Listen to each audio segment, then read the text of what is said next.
to Person of Interest. And Person of Interest used to be on Thursdays, and it actually did really well in the ratings, and I'm not really sure why they decided to move it to Tuesdays, but they did, and it's still doing well. It's still doing really well in its demographic. It's doing well with the ratings. So, you know, their choice to move it didn't harm the show in any way. In actuality, I think it's better for me because Thursday nights is all wrapped up in my scandal, and I was not having any kind of like glimpses of any other TV show that day. So Tuesdays, it is better for me to watch Person of Interest anyway. So, you know, Person of Interest is another complex, complicated type of a show, and I enjoyed the first season. Yeah, there's some episodes that are kind of just fillers, and for those of you who might not know, Person of Interest is basically, the premise is after 9/11, a couple guys got together and built this machine that would try to prevent crimes from happening. I mean, really, how realistic is that?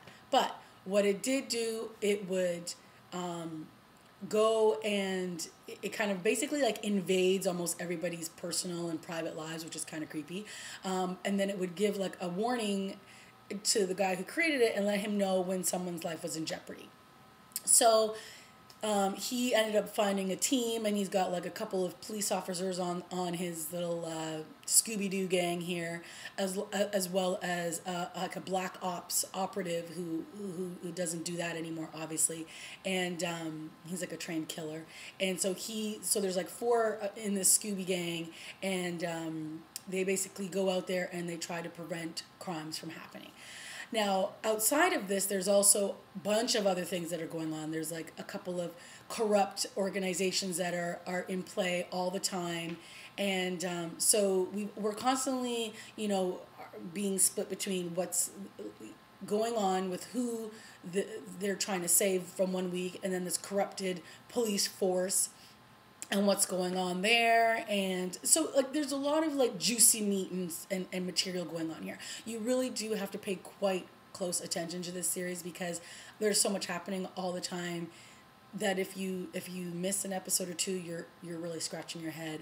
And we've got some crazy girl who's like talking to a ghost in a machine. I don't know.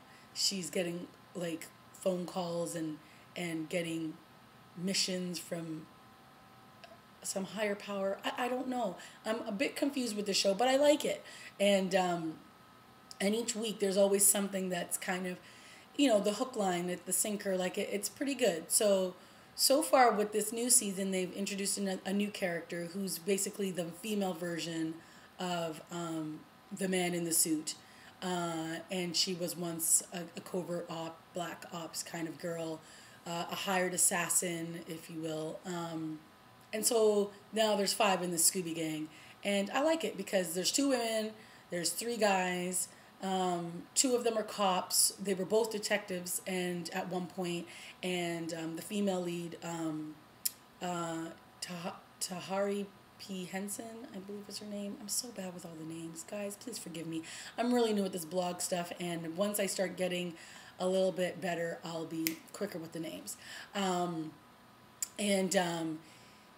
She was basically demoted last season, and now she's like a beat cop. So she's in uniform and she's going out on calls, but little do the cops know she's actually working for these intelligent dude over here with all their secret ops and spying techniques that they're doing.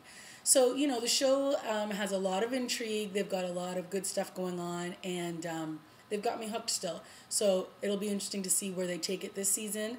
And unlike the other 2 shows that I discussed earlier, this show does have like a bigger kind of story arc going on, and you're always trying to figure out like who's the head of this bad organization, who's running, who's in control, who's really in power here, who's really pulling the strings and puppeting all these people. So it's kind of cool that way, and they definitely have a lot going on already this season, and there's still, you know, tons more to go. So my review so far for Person of Interest is a positive one, and hopefully next week I'll do a more detailed review of that actual episode. Right now I'm just sort of doing a little quick synopsis of the last 3 or 4 episodes, and I'll get more nitpicky as each episode goes on from this point on. Okay, so that's my review of Person of Interest.